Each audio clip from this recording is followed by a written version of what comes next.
All nurses to the nurses station.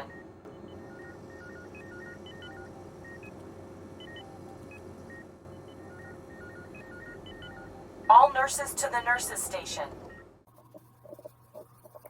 Hola amigos, ¿cómo están? Bienvenidos a nuestra clase de hoy, en la cual vamos a hablar acerca de los medicamentos de origen animal.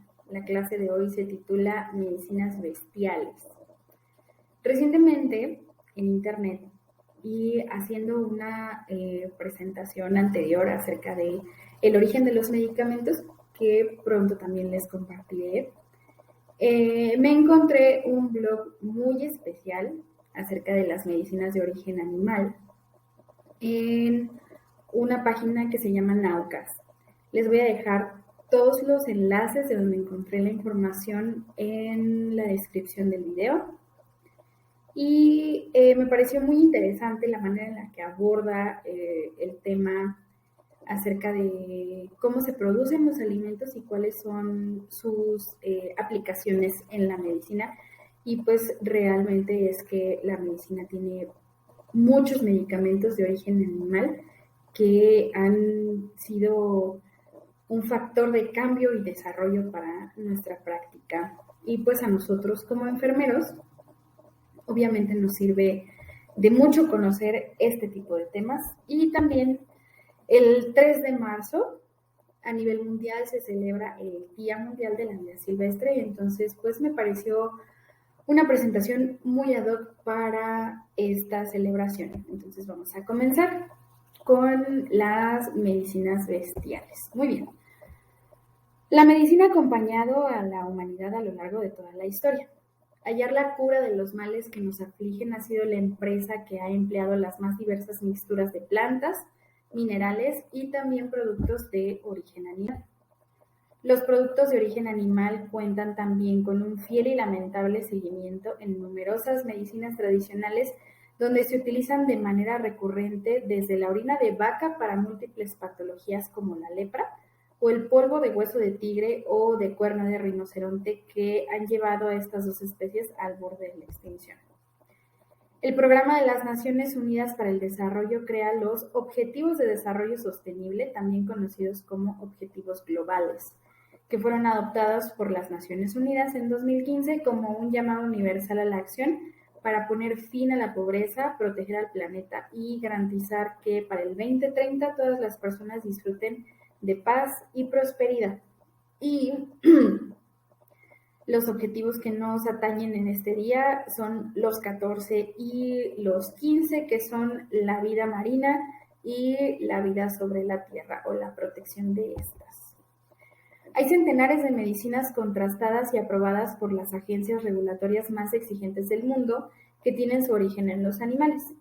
Compendiar todos los aprobados por la FDA y otros organismos sería recabar una verdadera enciclopedia. Así que solo reseñaremos el día de hoy algunos ejemplares para la medicina actual. Y empezamos con tal vez los más famosos en nuestra práctica como enfermeros, que son los hilos de seda.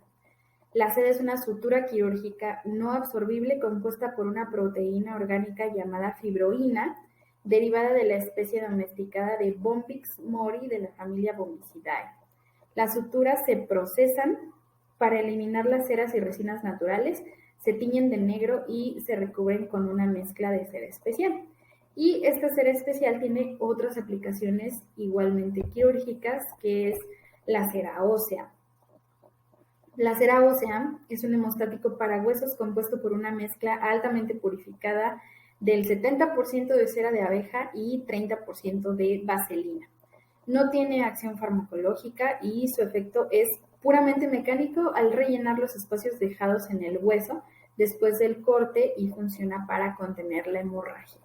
Se usa principalmente en neurocirugía, en trauma y ortopedia, en toracocirugía y en cirugía dental y cirugía maxilofacial. Después tenemos a la heparina. La heparina es el medicamento es el anticoagulante más utilizado en el mundo. Es declarado medicamento de primera necesidad por la Organización Mundial de la Salud. ya que salva la vida de 100 millones de personas en todo el mundo cada año, ya que sirve para tratar desde infartos de miocardio hasta la trombosis, pasando por diversos tipos de cirugía y también se utiliza en la hemodiálisis. La heparina tiene su origen en la mucosa intestinal del cerdo y aunque puede sintetizarse en un laboratorio resulta muy costoso y complejo. Entonces, hoy por hoy, su origen sigue siendo la mucosa intestinal del cerdo.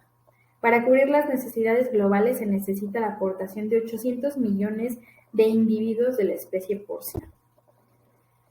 También de los puercos o de la especie porcina se extraen las enzimas y de algunas especies bovinas. La contribución bovina resulta de enorme importancia para los bebés que sufren el síndrome de dificultad respiratoria neonatal.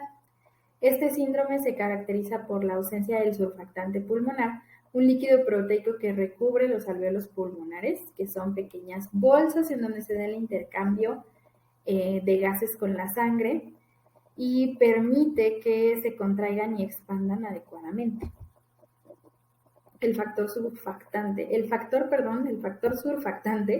se trata de un agente tensoactivo que actualmente se le define como un complejo componente de diferentes fosfolípidos, neutrolípidos y proteínas que es esencial para la función normal del pulmón. Estos son obtenidos de los pulmones de bovinos o cerdos y se obtienen de diversas maneras mediante un aspirado o un lavado pulmonar.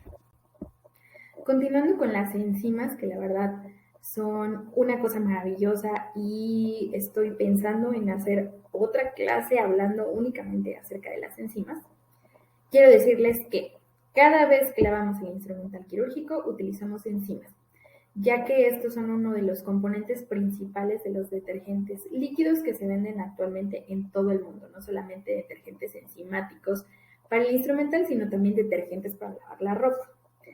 El papel de estas enzimas, como las amilasas, proteasas y lipasas, consiste en degradar carbohidratos complejos, restos de proteínas y restos de grasas, respectivamente. Uno de los ejemplos más ilustrativos es la quimosina, que se encuentra en los estómagos de ciertos rumiantes como las vacas. Esta es una proteasa, es decir, que es una enzima que cataliza la degradación de otras proteínas mediante el rompimiento del enlace que une a los residuos de aminoácidos que las conforman.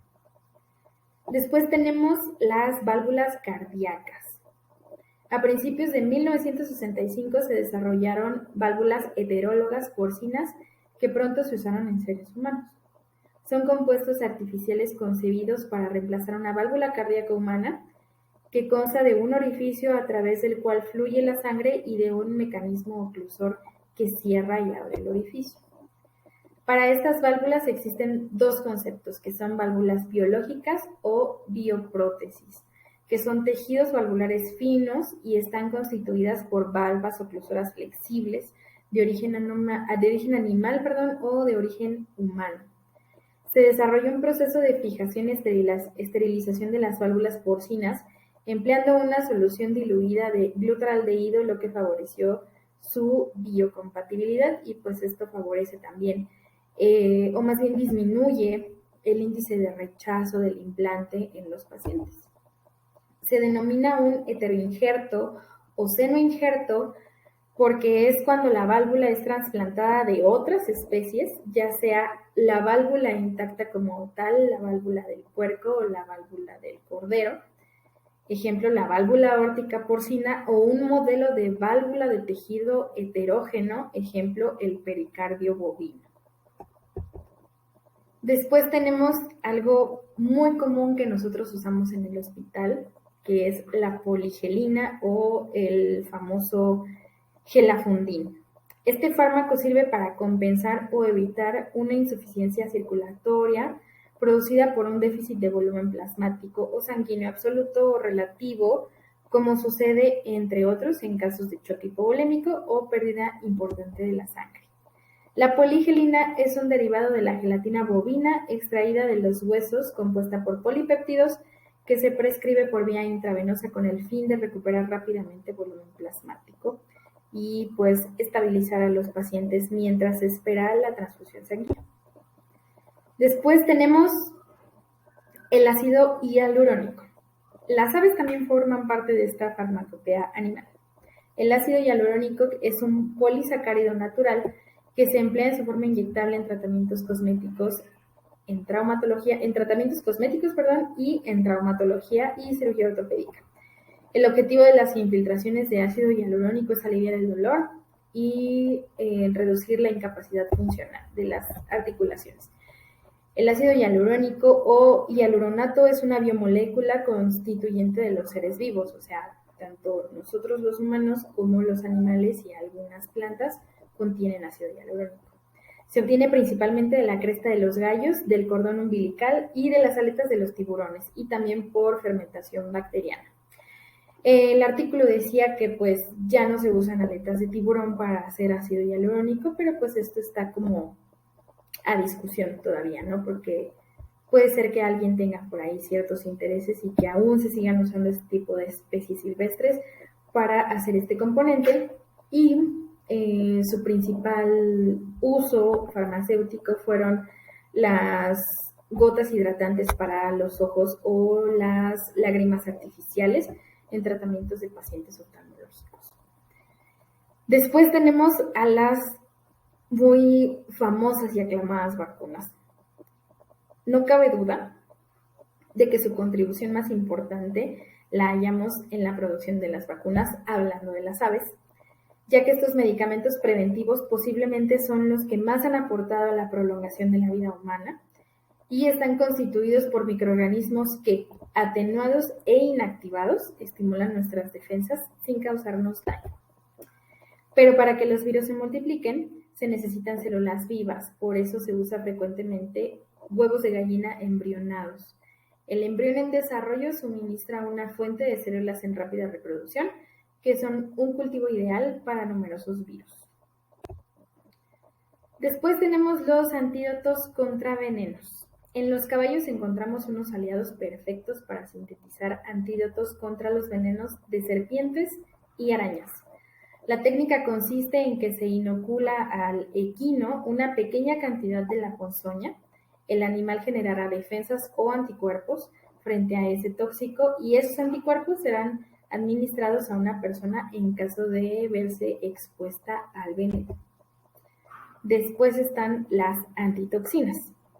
Esta misma metodología se usa frente a algunas bacterias que no causan la enfermedad directamente, sino a través de la producción de toxinas y que tienen un efecto pernicioso sobre la salud. Como ejemplos, pues están el tétanos y la difteria. Después tenemos el ácido ursodesoxicólico, que es un componente de la bilis de oso. Los osos negros han sido y aún siguen siendo víctima de una técnica atroz. Se les introduce una cánula por vía abdominal para que drene su bilis al exterior y así utilizarla como medicamento para diversas patologías hepáticas. Aunque esta práctica se consideraba fruto de la tradición, en el año 1905 se aisló un componente ácido de la bilis de un oso polar, al que se le dio el nombre de ácido ursodesoxicólico. En los años 70 se descubrió que este compuesto tenía propiedades curativas y que era capaz de disolver los cálculos biliares de colesterol, además de paliar otras dolencias de hígados. Cuenta la leyenda que médicos japoneses lograron sintetizarlo de la bilis de hígados de pollo, pero pues aún está en discusión. No sabemos a ciencia cierta realmente cómo se siga generando en los laboratorios el ácido ursodesoxicólico. Después tenemos el exenatide. Seguramente pocos pensarían que podríamos encontrar los remedios a nuestros males en un reptil venenoso proveniente del sur de los Estados Unidos, que es el famoso monstruo de Gila. Su especie es Eloderma suspectum.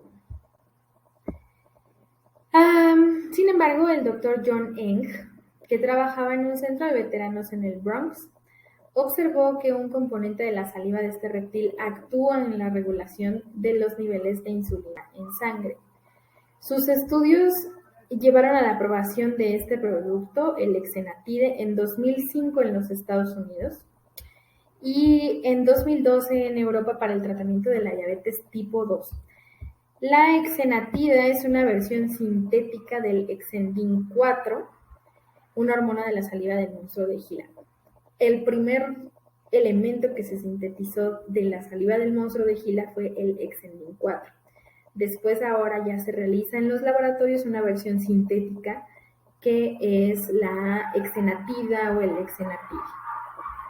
Y algo muy interesante que está aquí, que está en el blog también, es que generalmente la acción curativa que nosotros encontramos en los venenos de los animales es la acción mortal que generan sus venenos. O sea, por ejemplo, hay algunas, que es la siguiente diapositiva, hay algunas serpientes que su veneno hace que la presión arterial de sus víctimas descienda drásticamente y eso hace que pues, se las puedan comer o las puedan atacar. Entonces, generalmente el mecanismo que genera para que las especies, para que las presas de estos depredadores se mueran es el mismo mecanismo que nosotros usamos para curar nuestros males y la verdad es que eso es muy interesante. Después tenemos un famoso medicamento antihipertensivo que es el captopril, que es otro producto resultado de la farmacopea derivada de los venenos y es un fármaco utilizado para el control de la hipertensión y que deriva de la ponzoña de una víbora amazónica que se llama Botrops jararaca o se llama serpiente yararaca. Este fármaco actúa como enzima convertidora de la angiotensina o la ECA, desarrollado a partir de un péptido que contiene el veneno. El captopril fue el primer medicamento derivado de un veneno que fue aprobado por la FDA.